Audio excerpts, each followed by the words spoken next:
It's been a crazy fucking year, dog. Man, I think the only time I cried was when, Rob passed and shit. That was like, when you yeah. called me, I'm glad I was somewhere safe because I I, found out at work.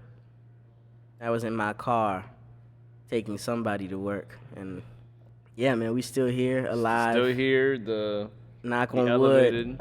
We have 2 more That's not good days, for the nigga. audio, Cheech. My bad, but we got 2 more days, nigga. I'm not dying because you don't want to knock on the table. But Yeah, while y'all niggas is at the club, I'll be indoors. yeah, that.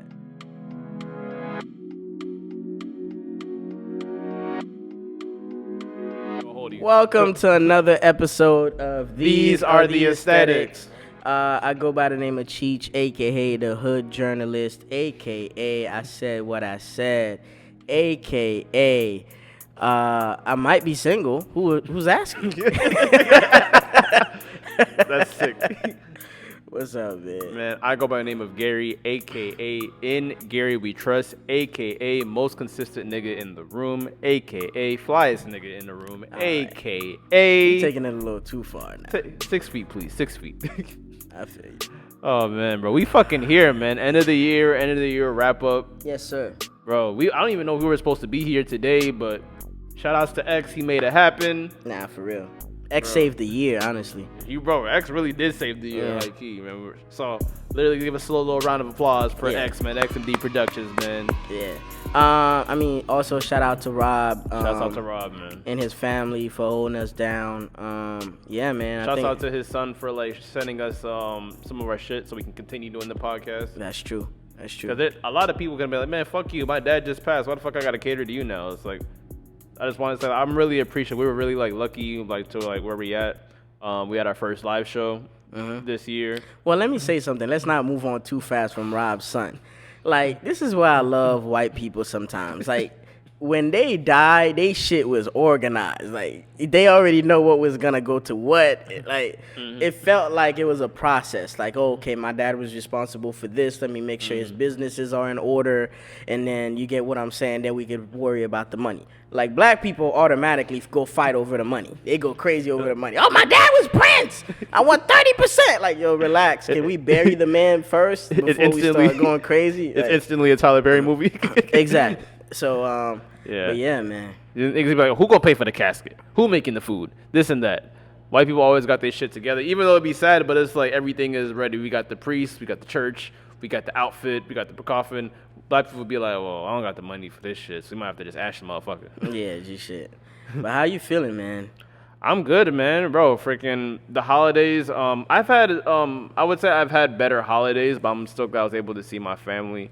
I couldn't see some important people in my life because, Omarion running rampant right now.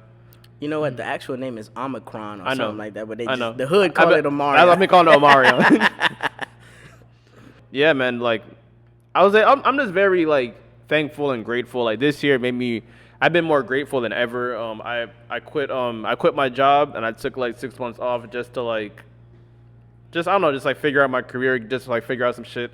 I'm just thankful that I was able to be in a position where I can do that, because some people like, even though they're going through some shit, they still gotta like really continue the hamster wheel. And like this year, I really got off the hamster wheel, went on vacation with my family and my girlfriend, and yeah, man, I really couldn't ask for much.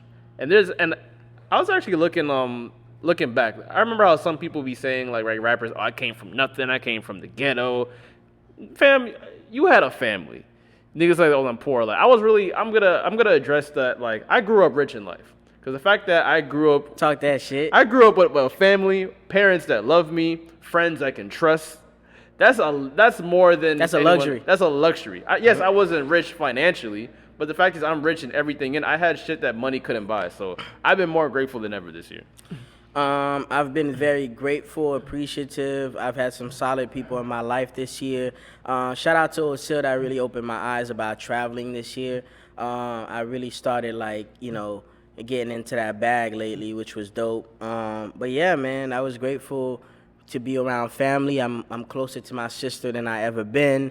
Me and my brother on the same page. The business is in order. You feel me? And me and you know, we go back and forth, but we still on one team. So, and we were really able to see some fruits of our labor this year. Like you said, you know, we did a live show, and a lot of people came out and support us, and which really made us feel like what we doing, like, you know, it's impacting at least a few people and stuff. But yeah, man, I feel good. I feel great. I'm ready for the new year. I just got to set some new goals and take them down one by one. That's it. Yeah, man. So what we got on feet today, man? I have the Lightning 4s today. Yeah, man, just solid shoe. That's a shoe that I've been wanting since high school. Yeah, man, I'm glad I was able to buy it. And honestly, I think that's probably one of the releases of the year that really didn't live up to the hype. That was more available than I thought. I thought it was gonna be a little bit more exclusive, but yeah, you can't take the good and the bad. Like, I hear that. I hear that. So the shoes that I got on, I'm wearing, like, you know, the classic, the bread one. This is the 2013 pair. okay. Man, like, I was thinking, like, damn, as I left the house, we're having, like, yearly wrap-ups, and I'm not wearing a shoe that came out this year. But fuck it, man. I still fuck with these shoes. This is definitely one of my favorite sneakers in my collection. That's a piece in history, man. That's a fact. Oh, apparently we can't say that word piece. God, we upset a lot of people that week. We was like, Yeah. what's a piece? Like, bro, you looking into it too deep. Oh my god. All right, let's get started. What's the first category that we're gonna cover? Yeah, man. So the first category, since we were, like, talking about the shoes, the first thing we're gonna talk about is, like, basically the best sneakers to release in 2021. Okay.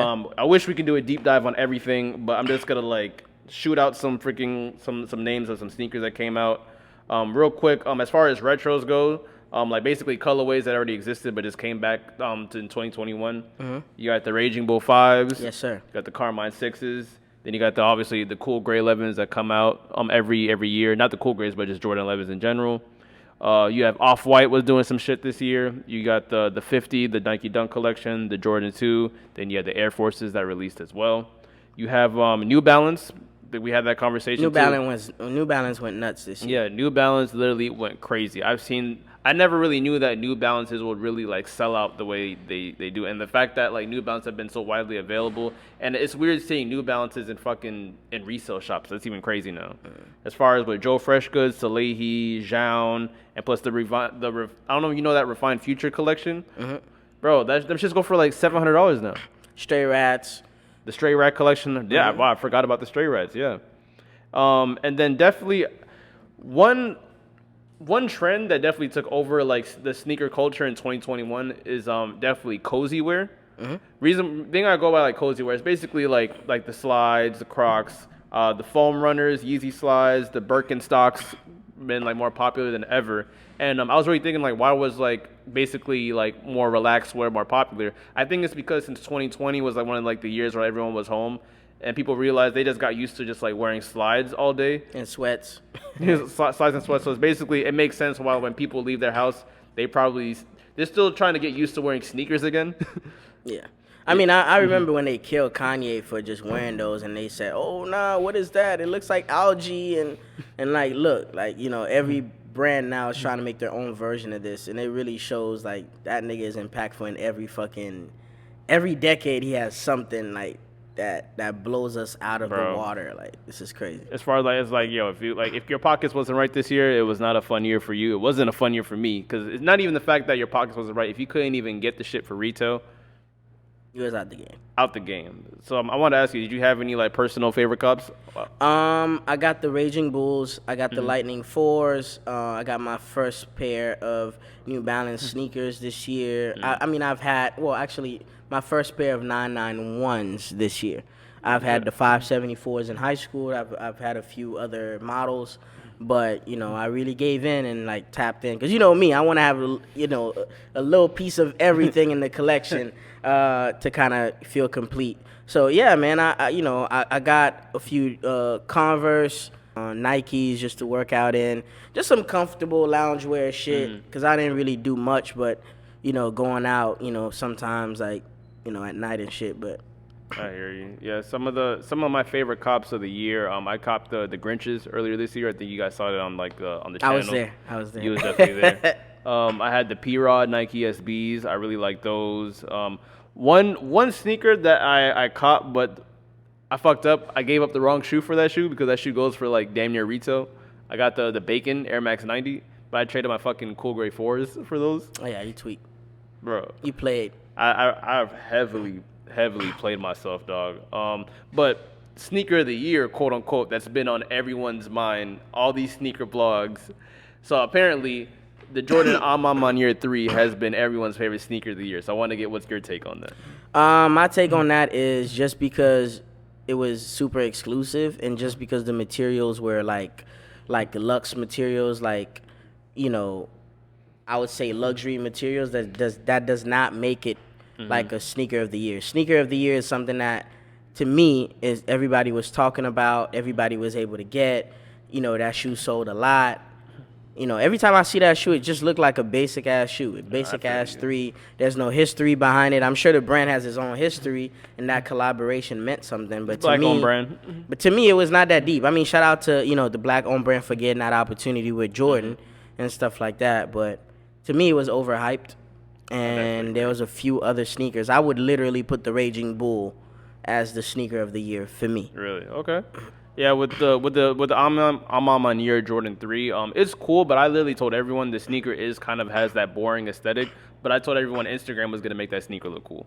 So getting into like the best brands of 2021, yeah, like this year, like I would say, would you feel like this is like one of the flyest years that people like was stepping in? Like the brands, like some brands elevated, some brands kind of tarnished a little bit. There's been some revivals.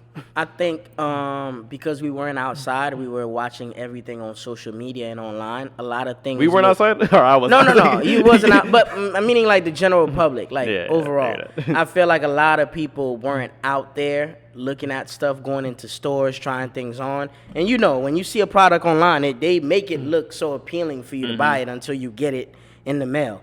That's so I think people focus more on what they could get, and whatever was more accessible, they kind of like put it against things that they weren't able to get and stuff. But there's a lot of brands that, you know, broke away and made some headlines for sure. Bro, New Balance had a crazy year. New Balance had Joey a Fresh year. Goods had a crazy year. That's a Soleil had a crazy year. It's a fact. Literally. Kanye had a crazy year. Shit. You know, there's a few. Literally just about to list some brands that really did it. As far as like streetwear goes, you have like Kith. Bro, Kith had their own fucking BMW. I don't care what no one says. Kith had his own fucking M Series BMW. You have Eric Emanuel, you know, flyest shorts in the game. You have Chrome Hearts that all the rappers love to talk about. You have a Cactus Plant Flea Market and Capital. Oh my God, this brand! I think this brand is a little bit overhyped. Gallery Department. That's literally been like the talk of the town for all these rappers. Whenever you see like a rapper like a Lil Baby or Offset, they always have Gallery Department on, and it's literally just a plain ass T-shirt that just says Gallery Department, and it's like literally what, a $500 T-shirt. It's one of those things like the right rapper wore it, and now it's like the biggest thing, but overhyped. I never understood, but I think one of the best, like, I don't know if you can consider it like streetwear, but like definitely Teflar. Oh yeah, Beyonce like took that shit to the moon. Beyonce was caught wearing the white version of a bag, and they went crazy, and now you can find her product on fucking StockX, which was crazy. Like, I saw that shit, and I think the one that she actually wore, you told me it goes for like a band. Yeah. And it costs how much originally? They retail from like 50 to 100. That's wild. You know, because they have like a small and a medium and a big bag. So yeah, Beehive, y'all fucked that up. Yeah, for sure. And I guess we want to get into to round out the topic. The luxury brands, the high end brands, you can say. Definitely. I guess we can put Off-White in there, even though it's technically streetwear, but it became a freaking high end brand. You have Lanvin or Lanvin, however you want to call it. Yeah. Them freaking like skateboard, freaking shoe with them big ass laces that's bigger than the shoe.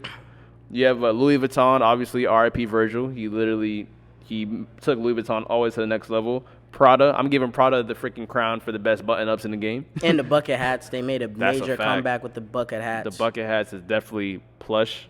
Balenciaga, they had freaking Kanye be the face of their brand this year. The hoodies were on point though. That's a fact. And even Balenciaga was doing more like kind of like concert-esque like apparel, pretty much, which was dope. And then obviously, I feel like the brand that's probably gonna win the award for the best breakout brand, even though the brand existed for years. The Bottegas. Bottega, yeah. Yep. Yeah, I thought like when we first saw it, the first time I saw that that brand in general, I saw like the clog shoe that freaking Gunna was wearing, and everyone was like, "Bro, what the fuck are these shits that you look like you wear when you're working at freaking fast food?" Yeah, but that shit was cap. Yeah, man, Bottega. I thought it was more of a furniture, like it was like a furniture brand at first. I didn't Because know when that. I used to check their websites, I'm like, there's nothing here but like a chair and like a model sitting on it. And then I guess it was one of those like if you know brands. I think I would compare it to Greg Lauren. Greg Lauren is like a streetwear brand that piece up together like regular day-to-day shit, and they make it high fashion. Like they piece up a denim jacket with like some other material and make it popular and shit like that. But it's very exquisite. You definitely need a high sense of taste to like their products. They're very expensive, and yeah, I think if you know when they drop, you know. If you don't, then you don't. That's a fact, and bro, and even like when it comes to just Palm Beach brands, there's a lot of Palm Beach brands that emerged this year. But I feel like if I had to give it to like a top 3 that I visibly have seen people been like wearing it and like requesting it, pieces of fashion. Shouts to the homie D that actually came on the show this year. Yes, sir. That was dope. I seen his clothing in like a bunch of like sneaker boutiques. In stores, yeah. Obviously our homie D Anthony with Pale. Literally I've been seeing a shit. I don't know why. Ever since like he left the show, I've been seeing more and more rappers in his shit. But of course, I think my personal favorite brand, even my favorite brand of the year, and there's no bias, I have to give it to Filthy. 1000%. We wore Filthy like damn near 60% of this damn year. Shout out to Jerry, man. Shout out for to lacing Jerry, us man. up. And shout out to Kevin hooking it up with the smoothies, man. And an honorable mention is I'll say it's Sage Garments. Sage Garments, yeah. Shout out that's true. to Cam. He's been putting the work in. I just hope that they hear the feedback they get from the people about the quality of the shirts and all that stuff. And yeah, they're very up and coming, and they make good products. Yeah, man.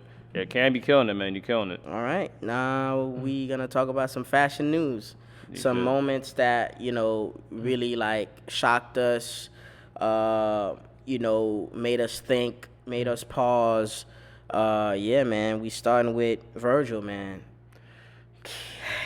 Yeah, bro, that was probably one of the biggest blows of this year, bro. Like Out of nowhere too. literally out of nowhere. I literally am like, bro, there's no way this is real. There's no way that, like, because Virgil was doing so much shit, dropping so much freaking collections, and it's like, what are you talking about? He's dead. I thought it was like a car accident or some shit, but no, it was cancer. Fuck cancer. Rihanna became a billionaire this year. Off Fenty. Off Fenty. Bro. And she became the ambassador and the voice of Barbados, I think. Something I like saw that. that, yeah. Something crazy. Which she deserves, man. That's what's up. That doesn't get talked about enough. Usually all the blogs report on is her and A$AP Rocky's relationship. And I'm like, yeah, she's kind of like more than that. So let's put some respect on Rihanna's name. Love seeing a black woman get some B's, especially a Caribbean black woman on top of it. Yes, sir. I also saw that Diddy, bought Sean John out, I saw that. back. That's so dope. that was dope. That was a very prominent brand in hip hop, in fashion, and black culture. I'm glad he's bringing that back. The first movie I could think of is Love Don't Cost a Thing, with the sweatsuits. Like I think the them velour shits were- and shit. Yeah, I think them shits were the coolest shit growing up. But it's like obviously niggas lived in Florida. It's like where the fuck are we gonna wear this, Bro, the movie that first came to my mind when I think of Sean John is Love Don't Cost a Thing. When Nick Cannon's like, oh, these is Sean John. He's like Sean. Sean John. Like, niggas really thought that they had a Sean John, thought they was killing it. Oh my god. Hopefully Sean John gets that momentum again. Hopefully. Yeah, man. We really see a resurgence of thrifting as well. Like thrifting became a big thing around 2019. Now all of the white girls and everybody is taking over that shit now, and a lot you can go to a thrift store now without it being flooded and us not getting the right pieces and stuff like that. So yeah, man. Well, how do you feel about that? Do you feel like that's like the little hidden secret that got revealed, or are you proud that people can just become damn near millionaires off this shit?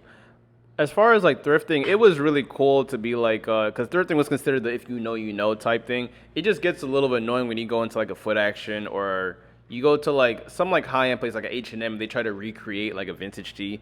Like, oh, I think, and even PacSun is always the first one to really step on it. Like, the first thing, like, they literally took the Snoop Dogg T-shirt. Oh my god! How you take a $1,000 T-shirt and just ruin it and sell it for like $25, especially with poor quality on top of that. But as far as the good thing about vintage though, I'm just glad that it did come like marketable because our homie Danny, he has been doing events in Palm Beach at The Peach. At the beach, yeah. Literally, shout out to Danny, Florida Thrift Man. This place called the Vintage Supermarket. It's literally in Palm Beach, like every other week. It's really dope. I feel like I'm kind of in Cali when I see I can just walk into a thrift event anytime I want. So that's cool. That's dope. Yeah, man, I think that was like really it when it comes to like the big like fashion news that really rocked us, or the ones that we actually cared about over here. I'm not gonna say the best overall. As far as headlines, there was a lot, so I'm gonna breeze through a lot of them. Stop me if you want to talk about one in specific. But we're gonna start it off like this. Kid Cudi was wearing a dress on SNL. Like, we knew the meaning behind it, but how did you feel? I know that's your man. That's one of your favorite artists. How did you feel seeing that? Because we had a lot of conversation behind closed doors about that. Like I said, I think we had that convo earlier. Everything is black and white. It's never gray. I understand the purpose, Cudi, but black men. I just don't like to see heterosexual black men in dresses, especially on TV. That's all. Okay, 1,000%. DMX passed, which was a very sad occasion. The world kind of literally paused. And, I'm glad that we really saw what he was going through. I think we value his pain and we understood his pain and what he was going through after he passed, which is very unfortunate because I hate when somebody dies. That's when you got to go through their old interviews and see what they were going through and what they were fighting for. I think that's very hypocritical. But, yeah, I think that really opened our eyes onto why we should appreciate, these celebs and when they're here. I think one thing with DMX, though, before he passed, I'm just very grateful that he was able to see his flowers before he passed. With the verses, everybody. The Drink Champs interview. That was one of my favorite Drink Champs interviews, and the fact that people were actually realizing that DMX probably had one of the craziest runs in hip hop history. He dropped 2 #1 albums in the same year. That's crazy. Yeah. Besides that, the Crate Challenge took over Instagram. Black people, y'all made me upset, bro.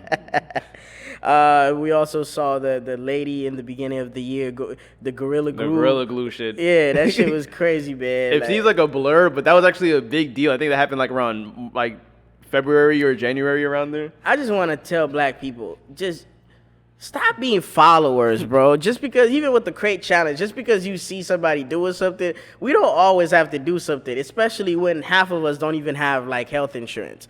Can we not take certain risks, please? You don't got to go through pain to be a bad bitch. Exactly. Obviously the Megan Tory Lanez thing is still happening. We're still waiting on the verdict for that. Kanye on Drink Champs raised a lot of eyebrows, caused a lot of controversy. Yeah, man, he spoke his mind. He was being Kanye to me, but everybody act like every time Kanye does Kanye, it's like, oh shit, we're not used to this. Bro, and I'm gonna say everyone knows I'm a big Kanye fanatic. But my issue is that when lies are said in one of the biggest interviews of the year, Big Sean comes on Drink Champs as well and speaks the truth. No one says nothing. I think they both said how they felt about a situation. But I'll just leave it up to them to rectify. But because I'm pretty sure there's things that, us in the public don't have, the privilege of knowing. Yeah. So I'll just leave it at that. But, he did say some wild shit about Big Sean, which, and Big Sean coming out saying, fam, I said Kanye for president first. We're not going to get into it because it's not this whole and Big Sean is always humble, and he's a very peace-oriented guy, so salute. And as far as how I'm gonna end it, you can debate that freaking Big Sean kept good music alive with 5 #1 albums. 1,000%. He did. He definitely did that. After that, I got the free Hoover concert, which I attended. Yeah. I wish Osil would have went out there with us, but wish I would have went out there. Yeah, it was a vibe, man. I was there. I saw Kanye perform live. Probably his best performance, one of his best performances ever. I owed it to myself. Like I said, the story behind me going to Cali last minute, if you didn't hear it from my mouth directly, is in 2011, 2010-ish, Kanye and Jay-Z came down here for Watch the Throne in Miami. I couldn't go because I wasn't working at the time and I didn't have a car. So I told myself when I get an opportunity to see Kanye live again, I'm going to make it happen, and I did. So You should. I got to see Kanye perform. I seen Drake perform. I seen Cudi perform. I would love to see Kanye perform for sure. Okay. Jay-Z, is leading by example again. He sold a stake of his champagne, which is Ace of Spade. He sold a chunk of that off. So that was a very good move. I love when the hip-hop heads show you how, there's life outside of hip-hop and you can make money off your likeness outside of music. So I thought that was very dope. Yeah, Jay-Z got his flowers. And he won, he entered in the Rock and Roll Hall of Fame this year as well. 1,000%. Astroworld tragedy. Yeah, man, in Texas, shit was crazy. I think if Kanye did not do the Drink Champs, that probably would have been Interview of the Year. Charlemagne? Him and Charlemagne. Yeah. But, yeah, man, that was a very tragic situation that we are still watching unfold. We already covered it in previous episodes. I don't know if you want to add anything to that. All I'm going to say is, things like... Prayers to everyone involved. Prayers to everyone involved, literally. Obviously, some things could have been done to prevent certain things, and I'll just leave it at that. Okay. I have the PPP loans. How niggas was getting caught up and fed up with that. That shit was crazy. Yeah, man. I have some shit to say about the PPP loan. What happened? Black people. What is up with black people committing crimes and showing it to the world? Exactly. Like, you saw that video of dude on the beach, like, oh, this is what the PPP loan got me. Fam. They're coming for you, buddy. If I could see you, the police can definitely see you. Besides that, man, our man Kevin Samuels. We saw really the birth and the rise of Kevin Samuels. I think one of the videos that stole the show this year was You Average at Best, and you look like an NFL running back. Those are honestly like clips from his entire videos and his message. But you know what? If you want to do your due diligence and check out his message and his content for your own, you can kind of just come up with your own conclusion. Because I know how me and you feel about him. I gotta know, what's your favorite Kevin Samuels moment? Too many. Too many. But I got one. You can share. Go ahead. I want to hear this. I'm curious. So he was talking to on IG Live with this nurse, and she said that, I've been getting better. I've been in therapy for 4 years, and then Kevin Samuels says, wait, you've been in therapy for 4 years? Aren't you supposed to graduate from that? Yeah, that was crazy. He says, like, if you're a nurse, if you have an open wound, would you rather have it open for 4 years? That's crazy.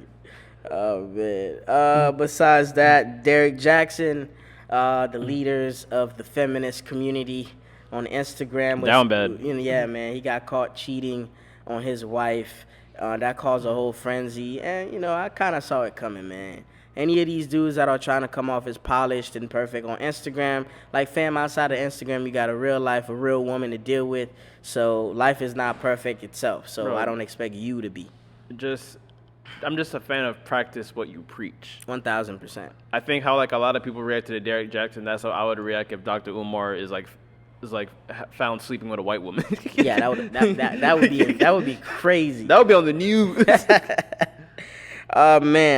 Prince Harry and Meghan sat down with Oprah and they kind of highlighted some of the I would say racial profiling and just some of the things that they went through dealing with the palace, man, the royal palace in London and stuff like that in the United Kingdom. And it was very like an eye-opener, man. It's like it don't matter how successful you are, like sometimes if if the black card get pulled, like you're still gonna be considered a nigga, even if you for sure. Even if you were in the highest place that you could be as a woman. You get what I'm saying? Your race is gonna come to play in any position, in anything that in destination that you try to reach in life. That was crazy to me. Bro, and it's not just that. It just really is just an eye-opener how, no matter where black people are, like you said, the race card will get pulled.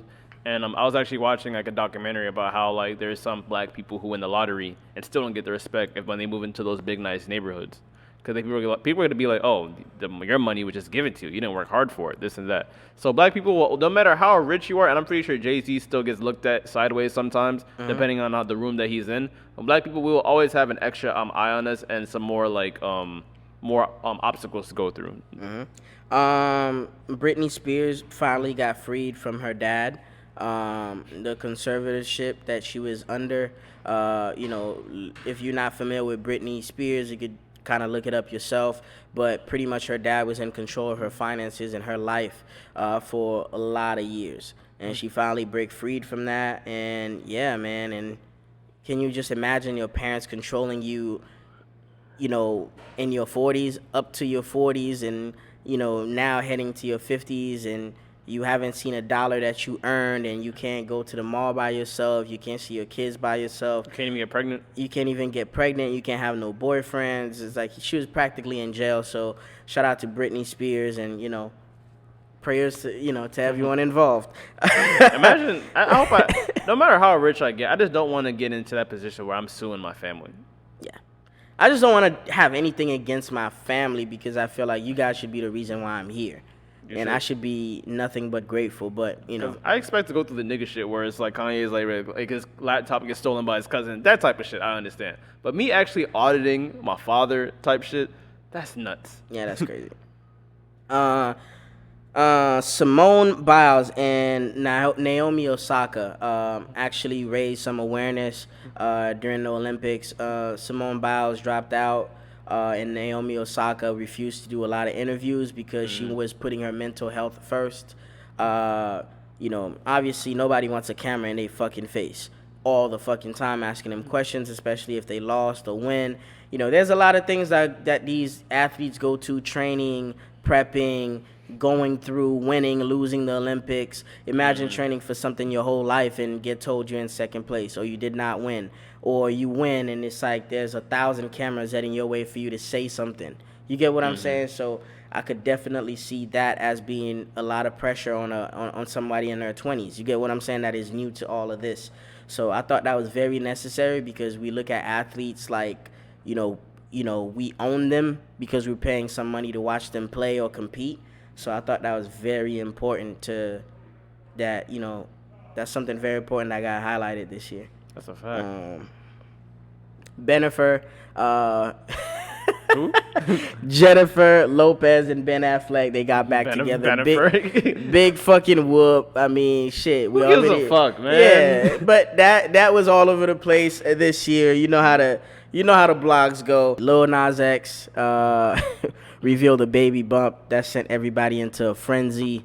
Yeah, man, I thought that was very distasteful. I support the LGBTQ community, but there's certain lines that you don't cross. Like, women really go through a lot, and within their 9 months being pregnant to deliver a baby. I thought that was very poor taste for him to do that. It is very poor taste. It's just with Lil Nas X, you got to give him at least some form of credit of like the amount of not giving a fuck.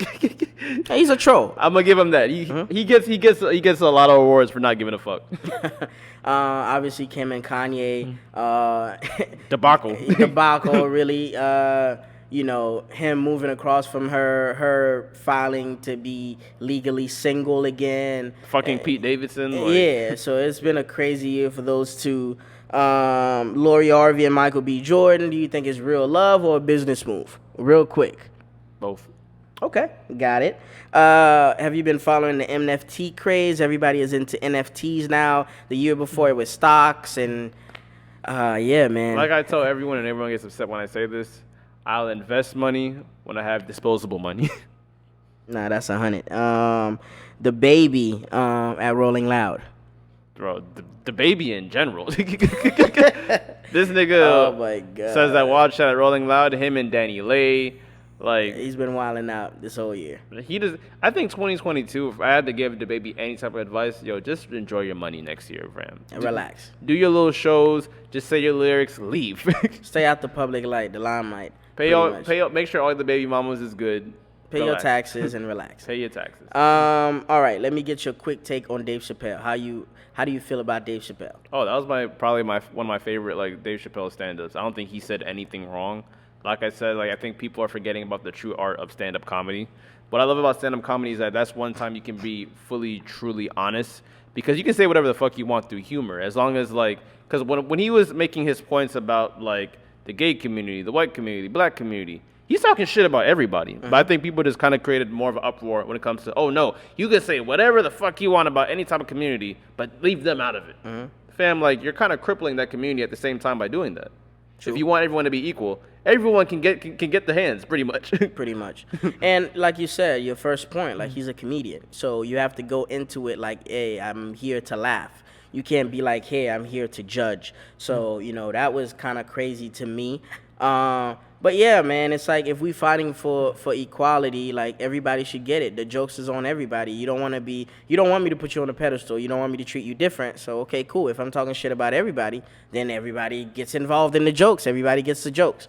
But you know what? We pick and choose as a society who to put blame on and who to prioritize, who to cater to. So I knew somebody was gonna get upset, and getting upset at a comedy special is crazy. Bro, it's literally ridiculous. And even as far as like with sports, sports kind of took a back seat this year in my opinion, because like technically they were still trying to open up. Like real quick, Giannis dropped a 50 piece just to win the championship game with the Bucks. Who the fuck would have knew? But I think one of the biggest stories is the fact that Kyrie Irving did not want to play the league because he didn't want to get forced to get vaccinated. 1,000%. That was a headline. That was a headline. Ben Simmons signing a max contract, did not want to play for the 76ers the year after.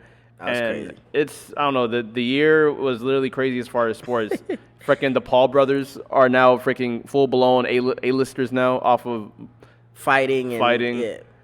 I also have over here Jadakiss, Mop, Dipset. Jadakiss is probably rapper of the year by the time you listen to this. And if you disagree, then you haven't been watching hip-hop in the streets. You 2-0 in versus in 1 year? Yeah, man. Ellen DeGeneres show got canceled, which really, like, kind of made me sad because, like, going home from school every day, I used to watch the Ellen DeGeneres show, and then I would go straight to 106 and Park right after. And there's one message that Ellen used to say that really, like, I stuck with, like, that really stayed with me is be kind to one another. I feel like she was a very positive individual. She didn't deserve what happened to her, but then again, it's like when it's time to move on, it's time to move on. When they're done with you in this entertainment business, they're done with you. You get what I'm saying? When it's your time to go, it's your time to go. So I don't really know too much about the whole Ellen DeGeneres fiasco, but what I would say though, that I think that's always true no matter what the situation. Whenever there's a little bit of smoke, there's a fire was started somewhere. Yeah. And I mean, at the end of the day, you can't please everybody, so somebody's gonna be mad somewhere. That's true. She rich anyway. She okay. Yeah, she'll be okay. Joe Biden, COVID frenzy, I would call it. Like he thought every problem could be solved with, you know, taking the vaccine this year, which was crazy. Him fucking with student loans. You know that's a very sensitive topic for college students. Damn. Yeah, man. He's just to shut you up, we're gonna freeze it till May. Yeah, he's been a little absent as a president, but I've seen I'm a not lot the of political angry guy. Yeah. I've seen a lot of angry Democrats this year. 1,000%. Oh wait, and you got Joe Byron, the Bing Bong freaking series that's been going on. NYC Side Talk. I don't know if you've been up to date with that. I haven't been up to date. Yeah, that was like one of the biggest crazes of the year. Even Joe Biden even did a TikTok to that. To throw that out there. Yeah, that's crazy. I mean, since we are podcast, we have to highlight the departure of Rory and Mal from the JBN, which is the Joe Budden Network. That was like, you know, that was a controversy story. You know, that was a big controversy because they were friends. Then they became business partners. And then, yeah, man, you know, feelings got in the way.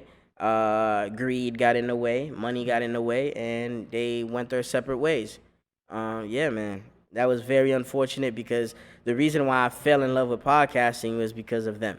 Yeah, so that's a fact. It's kind of very sad that the chemistry is not there.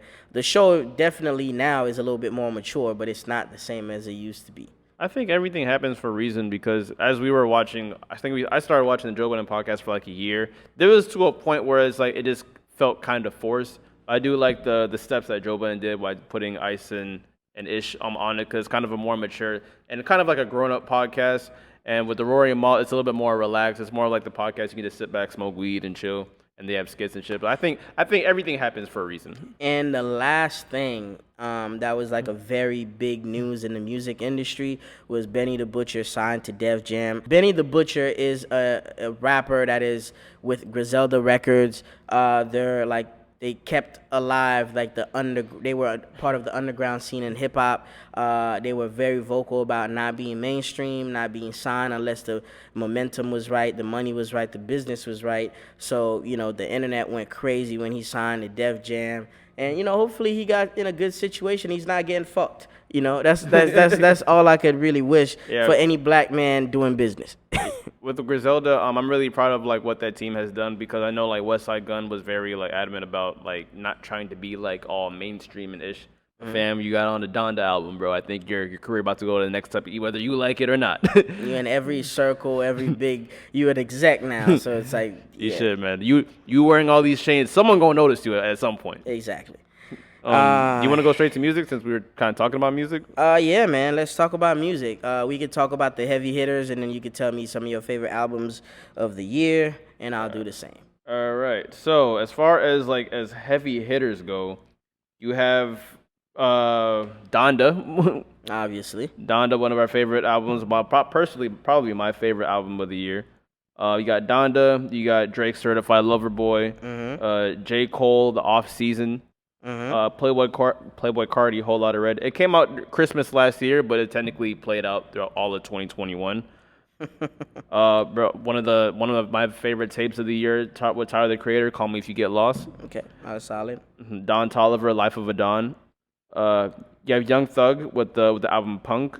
And then, even though I'm not really the biggest fan, but you have Young Boy, Sincerely Control. Yeah, Can't even hate on it. He went #1 out of fucking jail. Come on, bro. Yeah, and it was a different vibe. Typically, I think all his music sound the same, but he kind of proved me wrong in his last album, which was dope. But yeah, man, I listen to a lot of music. As you know, I download music every Friday when it comes out. But yeah, aside from the ones that you mentioned. Wait, real quick, I gotta ask, what time do you go to bed on Friday night? Shit, probably like 2-3 in the morning, vibing, jamming. But anyway, besides the the ones that you mentioned, which I also have on my list, I have Nas with King Disease 2 and Magic, Conway the Machine with La Maquina, Benny the Butcher, The Plugs I Met Too, Isaiah Rashad, obviously The House is Burning. I got Baby Keem, The Melodic Blue. J. Cole, The Off Season, like you mentioned. Mac Hami, Pray for Haiti. That was a solid rippity rap album. I know that's not your bag, but ESTG, Bigger Than Life or Death. And if you ask me, EST was literally that nigga the whole year. And if you don't understand what I'm saying or you disagree, then you weren't outside. And it's okay. It's fine. Migos. Culture 3. Culture 3 was solid. I also got 42 Doug, Freedom Boys. Detroit has been taking over, man. I was about to say, yeah, Detroit, man. Yo, Peasy, Babyface Ray, GT. V's. Yo. I Swear Vizo. Yeah, so them niggas has been killing it this year, so shout outs to them. Besides that, I have Wale, Full RN2. Moneybagg Yo, Gangsta's Pain, Voice of the Heroes, with obviously Lil Durk and Lil Baby. Yeah, that came out this year, shit. It did. Young Blue Moon Boy, which I kind of personally consider an R&B album because he does a lot of singing rap on his songs. Shout out to Florida, but I got Rod Wave on here with Soulfly, Pop Smoke Faith, which we forgot about. I didn't even hear that album yet. And Roddy Ricch kind of snuck in there last minute with Living Life Fast. I'm pretty sure he's gonna be on next year's list. Yeah. Those are definitely my standouts of the year. As far as rap albums with R&B now. Oh, let me just get my personals. I know you gonna live like 20 minutes over there. I don't have a lot, but go ahead with your list. Because you said a couple of them. Like one of my favorites was the Isaiah Rashad. Literally, really, really good tape, y'all. If y'all never listened to Isaiah Rashad is a really talented rapper, best beat picker. I don't care what no one says. He literally has one of the best beats. One album that actually I think was actually more important to the Detroit wave was Lil Yachty's Michigan Boy Boat. That's how I got put on to a lot of Detroit artists. Pierre Bourne, Life of Pierre 5. And then one album that I feel like a lot of people are not mentioning enough, Slime Language 2. There was a lot of freaking like joints on that shit. Even though I know it's like a compilation tape, and compilation tapes don't really get looked at over, but there was some singles on the on that shit. I mean, that's to break out the artist from the label, so I kind of get the move. But I mean, that's how it is, man. Gucci does it every year. Young Thug does it yeah, every year. because there's so much. There's like Gucci just puts out tapes just when he feels like it. It's Thursday. Fuck it. Yeah. All right, hold on, let me get a candle out for you, man. Let me, You stupid. Some incense. First of all, let me say this. R&B ruled, like the women ruled R&B this year. There was not a lot of projects from men that I really enjoyed besides maybe just one, and it was from Syrie the Kid, Alone But Not Lonely. On my list, of course, I got Summer Walker, Still Over It, D. Gotti, Just Called to Say. Money Long has been dark-skinned chick, underground, up and coming. She's solid. She has a personal display of affections. That was dope. Jasmine Sullivan came back and showed these young bitches how to really sing. Shout out to Jasmine Sullivan on Ho's Tale. She's fucking, I think she's nominated for a Grammy. So shout out to Jasmine Sullivan. A lot of the opportunities that women were not getting back in the day, like people that were getting snubbed, like are actually getting a look. So shout outs to her. Silk Sonic. You could not escape fucking their records all year. You couldn't turn on the radio, go to a fucking restaurant without hearing their songs. Money grab. Yeah, that was definitely a money grab. Her, Back of My Mind. Snow Allegra came out with some heat. Yeba, that's an artist that Drake kind of shined light on. Ty Dolla $ign with DVSN. Leon Division? Bridges. Yeah, Division. I still call him DVSN because I feel like it's cooler. Like when I say Division, like it just make the name like. You gonna be at a concert? Hey yo, DFSN, I fuck with your shit. He's like, bro, my name is Division. Adele came out with a smoker. Adele makes slow cooked music. She makes very melodic music, very in tune with your emotions music, which is the core of R&B. So I placed her on R&B. I know she's a pop artist. She breaks all the pop records. You know, pop literally means popular music, but she's definitely on my list.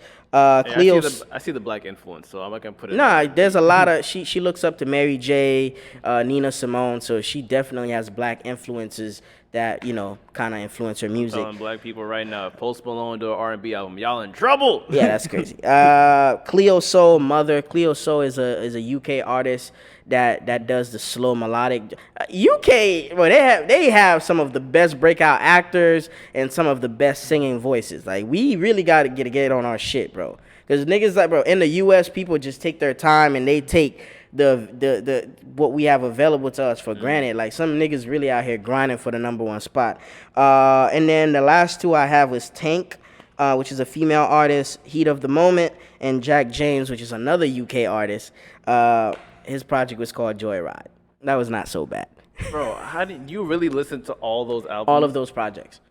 But they're mood music to me. What's your process of listening to music? Because you always claim to be the busiest motherfucker I know. Okay. So how do you have time to listen to all this music? My process when it comes to music, it'll come out, I'll download it or I'll save it, and I always give each artist 2 weeks. And then I categorize it. If it's ESTG, like I know I'm gonna listen to that in the gym, or like if I'm going out to the club or whatever, or I'm driving to Miami, a long ride or whatever. At nights though, or when I have a lady companion at the crib, that's when I get in my bag. And a lot of these artists, man, they really make mood music. They're able to say what you want to say and really can't fix your mouth to say. Yeah, man, music is a beautiful thing, bro. I think music without ego, you get the message straight up. One random question I got for you. So, are you like, would you listen to a new album with a woman? No, because I don't want the interruption. Would you listen to a new album with anybody? I can't. I would have to be by myself in my room or driving. Down road Cheech. Down road Cheech. Down road Cheech. That's why you love taking it down road, because you got all the time to listen to all this fucking music. Yeah, man, coming to the studio, I vibe to a new project. And a lot of these Hammer artists, Hill all the way down. Yeah, man. But a lot of these artists, the beauty in R&B is like they make EPs. Not a lot of R&B artists drop full-on projects like rap artists. So it's not going to be 21 songs. It's going to be 5 to 13 joints. So I could really knock that out in 2 hours. Like cleaning up, when I get off of work. Like I could have the album playing in my ear. Like, you get what I'm saying? So Yeah, man. You know I'm an R&B nigga if you know me out there. We know. I think our last segment is TV shows and movies. Yeah, so you want to do movies first or TV shows? Yeah, you was a TV hoe and show hoe this year, so go ahead, lead the way, man. Bro, like, yeah, because when you in the house, you got a little bit more time, you see, because when all the homies is at the freaking club, sometimes you just binging some shows, and it saves me a lot of fucking money. I'll tell you that. I think probably my favorite show to come out this year out the bat is Ted Lasso. It's on Apple TV. I have yet to check that out. It's one of those feel good shows. It's just very like unexpected. I don't have all the time to tell you what the show is, but I'm telling you, just check out like a trailer. You'll be hooked. This is the pilot. That's my request for everyone. All these shows, just watch the pilot if you got the time. Of course, you got Squid Games that took over the freaking globe. Squid Games is solid. You had that show Dope Sick. Dope Sick is very solid. I just started checking it out. Mm-hmm. It's about the fentanyl pandemic. So. Oh, of course. Yeah. So it's basically full of triggers, pretty much. Yes. Discretion, viewer discretion advised. You have all like so. There's even some shows that like I have yet to see, but the name is so big, it's like I'll be ignorant not to mention it. I know Money Heist, a new season came out this year. Mm-hmm. You definitely got to get on Money Heist. I think you will like it too. I should, but the reason why I'm not hyped to see it because I heard that was like all the scenes are in like one fucking room, or then one little spot. I'm like, fam, all right. I guess that's just what it is. I'm just being lazy at this point. I'm just check it out. Bro, one show you gotta fucking watch, Insecure. Yeah, the last season was this year. But I still gotta watch Atlanta. Like I'm so far behind. You not black. Yeah, bro. I like crime thrillers. I like drama. Like I like shit that makes me think. Every black person Atlanta should be in the fucking Black History shows, bro. Every black person should watch that show, Atlanta. What, Atlanta, Power, and what else? Actually, I'm not gonna advise you to go to watch Power. I'm not going to teach you how to cook a brick. Oh, my God. Speaking of Power, the whole Power book, I think 50 Cent probably gets the crown for, like, most TV shows in a year. Yeah, he did that. He had Raising Kanan, BMF, which was an amazing show. And on top of that, you have Ghost. Mm-hmm. Was For Life this year as well? Or For Life was last year. Last year? Mm-hmm. Okay. Another one, Snowfall. Ooh, that's a smoker right there, boy. I'm about to make an announcement. I know what you're about to say. X, if you want to put the camera on me so Cheech doesn't get the heat for it, it's okay. Ladies and gentlemen, Snowfall is better than The Wire. Okay. To that, I'll say so far they've been doing an amazing job. But I just want to see the completion of all of them. Because a show could be dope as fuck until the last season, and it ruins it for you completely. I have guaranteed proof Snowfall is better. Snowfall... As it fell off, yeah. Snowfall incorporated the newspaper and didn't flop. I'm going to leave y'all with that. Okay. The last season was dope. I mean, they haven't really dropped the ball yet, so yeah, I'm really excited. New season next year. You have Succession. I have yet to see Succession. I have yet to try. But everyone in their mom has been telling me to watch Succession. They said it's the best show on the planet, and of course, like you have this one show that's actually on Amazon Prime. Amazon Prime has like a lot of sleepers. You have Invincible. Mm-hmm. It's an animated show. It's not anime, but it's an animated series. It's kind of like a superhero-esque. It's really dope, really dope. I know even if you don't care about like animated shows, that's the one I recommend everyone to watch. Okay. And you have, obviously, we can't forget all the Marvel TV shows, including Loki, WandaVision, Captain America, Winter Soldier, and I think there's another one. Oh yeah, now you have Hawkeye. Okay. If you're sick of all the Marvel shit, I understand. There's a lot of them though. But if you love Marvel, definitely hop on Disney Plus. I'm telling you. Now getting into the movies. I know there's a movie we're gonna disagree on, so I'm gonna leave it last. So as far as one of like the top known movies to come out this year is going to be Spider-Man: No Way Home. Money grab. You have Many Saints of Newark. I know you love your mafia movies. How was it? Underwhelmed. You have 007: No Time to Die. Yeah, I have no time to watch that movie. It's 4 hours fucking long. I don't gotta watch. Yeah, that one was good, but Money grab.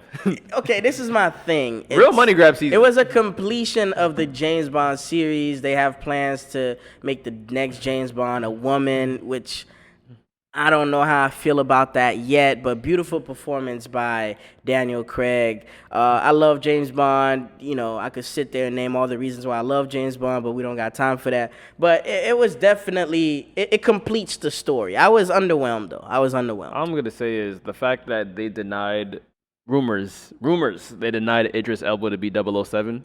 I don't think they would ever make that mistake.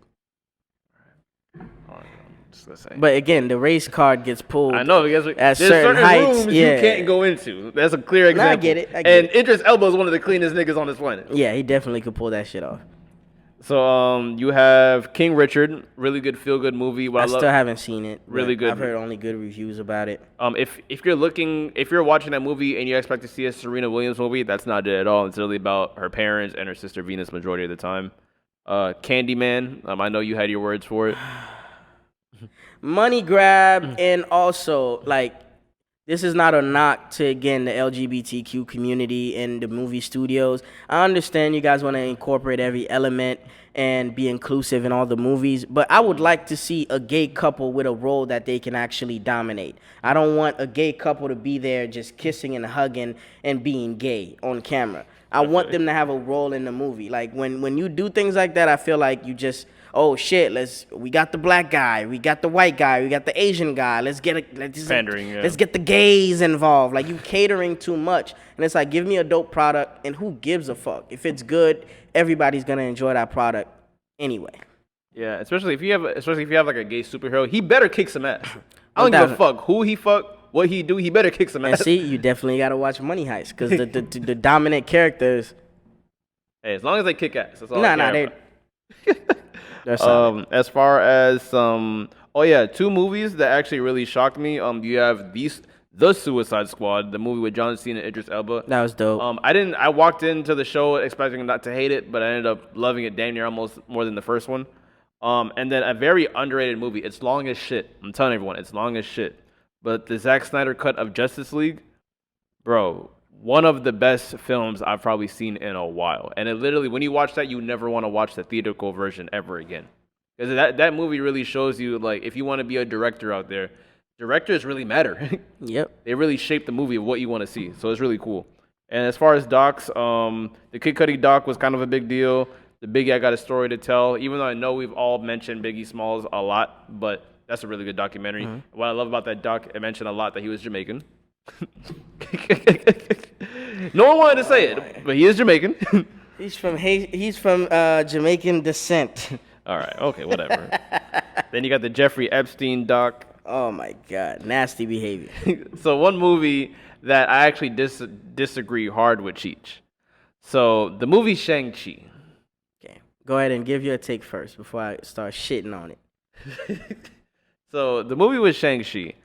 I was watching the movie and I actually really, really liked the movie. It's debatable that it was probably a little bit too long, but I do like how they incorporated Kung Fu with like CGI, Marvel, that whole family tree. I like how they blended it in. It's just a really good, fun movie. And I was watching, I'm like, wait, I understand. I don't really understand why Cheech didn't like it. I understand you have the dragons and all that.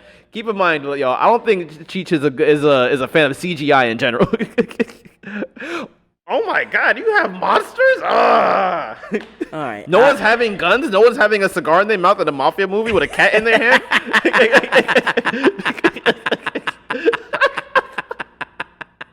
That's funny. CGI? I'm a big reality person, though. I will say that. But I'm a fan of true stories, right? The movie was dope, but it's dope and mind-boggling to a kid. But me watching this and in hindsight and knowing that the Marvel Universe does not have a Chinese or Asian a character to represent that demographic, and I know they spend a lot of money, like, it was an eye-opener for me. And knowing that a lot of these movies don't premiere in the United States. They premiere overseas, in China, Japan, or even the United Kingdom. That was also another eye-opening for me. The Asian population is massive. I understand why you would need a character to represent them if you also want to tap into that audience and that demographic. That to me was very money grabbish to me. It was a lot of it was like a movie that involved a lot of banter. There was a lot of childish stuff, and it just I don't mind watching something solid, but please make it believable. Give me a solid storyline. You feel me? I'm tired of watching the kid that had superpowers his whole life and never understood how to tap in his superpowers until a nigga kicked him in the chest, and now he got all the muscles in the world. Like, fam, come on. You like Spider-Man. So it's like, for me, it's like, I don't mind you selling me the bullshit. Put some sugar on top. You feel me? Put some sugar on top and make me at least eat it. Bro, the way I want to enjoy it. You would be that stubborn Haitian father, bro. I'm telling you, bro. You would hate take your kids to the movie. This is some bullshit, man. I was there for the original, man. What the fuck they did to Kung Fu Panda? What the fuck? A black guy is the panda now? What? Oh yeah, man. God. But you guys have a real life Mulan? Oh my god, bro. Nah, I just hate when they go in my childhood and really fuck some shit up. Or, a lot of shit is a money grab, and I hate that, man. And I please, Hollywood, stop pandering to and catering to certain audiences. I get it. You want to reach your inclusive quota or whatever, but it's like, yo, if the storyline is dope, the movie is dope, the acting is good, the storyline is dope, who gives a fuck? You feel me? I just want people to just enjoy things for what they are. You don't like the album, don't ever play it again. You don't like that comedian because, he crosses the lines. Don't buy his products. Don't buy his merch. Don't watch his specials. I understand. But I'm just glad Marvel's tapping in a lane where it's like sometimes the movie doesn't have to be catered to kids. Like Shang-Chi probably wasn't catered to kids. And obviously Doctor Strange is not catered to kids as well. Okay. It's too much of a thinking movie. Do you see where it could be a money grab, though? I can see the part of like it could be pandering. All I can say is it was a good money grab. They got my money. Yeah. No, they got mine too. They got my money. I win. And before we get out of here, I honestly want to ask you: do you have the cliche? Do you have any goals for 2022? Honestly, it's just bringing more content and doing more with the podcast. Mm-hmm. I want to be a little bit more mobile because there's a lot of people that want to come to the platform that have a big audience or that are known that can't probably come down here to the studio. You get what I'm saying? Just be more mobile, try different stuff, and just be accessible in more places. As far as like personal goals, just make more money, live better. Yeah, man, just more peace. Yeah, and I want God to be present in my life a little bit more. That's about it, man. I'm happy as it is, so I'm straight.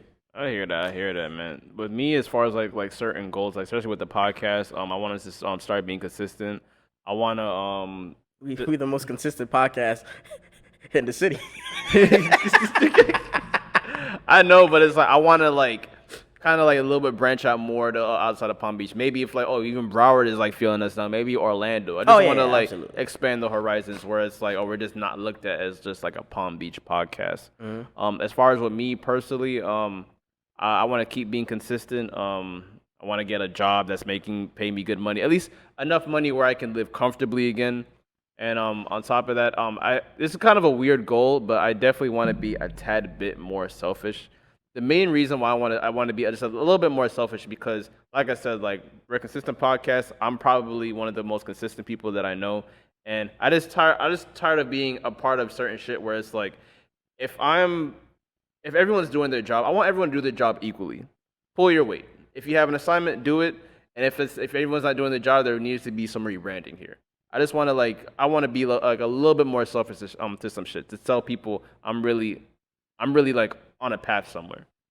Nah, I agree, man. That sounds dope. Mm-hmm. But yeah, man, this was dope. I appreciate everyone that listened, watched, give us any feedback, comments, met us in person, said what up. Even if you know about us and you have never seen an episode, like hopefully one day you get to sit down and watch this shit. Because I already know the Palm Beach mentality. They're not gonna probably tap into some shit until we got a celebrity here type shit. But shout out to the loyal and core people that watch us and support us, man. Yeah, man. Hopefully next year too, man. I want to really start doing merch. Hopefully. Yeah, man, You know? we like, well, I think this is like the 55th episode, I think. We 55 episodes in, y'all. Yeah, so. and there's only it's like 52 weeks in a year, and we record every week. Yeah, shit, man. It's been a wild ride. I want to say shouts out to our producer X. Shout outs to Midoff. Yep. Shouts out to Blacko. Blacko, yeah, for producing the live show. The live show. Yeah, man. Shouts out to you. Yeah, man. Shout out to you too, man. And again, man, R.I.P. Rob. You know, he was the original person I really believed that we could go somewhere and do something amazing. So yeah, man. Like I said, that was the only time that I cried this year. So shout outs to him. May you rest in peace, man. But yeah, man. So for the last time, what do the people know you for? What do you go by? I go by the name of Cheech, aka the Hood Journalist, aka Viewer Discretion Advised, aka Content Poppy. Fuck with me. Stupid, man. Well, I go by the name of Gary, aka In Gary We Trust, aka always the flyest in the room, aka very consistent person, aka the most consistent person that you probably know, aka you can always trust me. You see me? Oh my God, we just got a lot of that, huh? But all right, man, we'll see y'all into the new year. Yeah, man. Yeah, man. Peace, love, prosperity, all that good shit. And again, what is this? These are the aesthetics. We'll catch y'all next week. Yes, sir.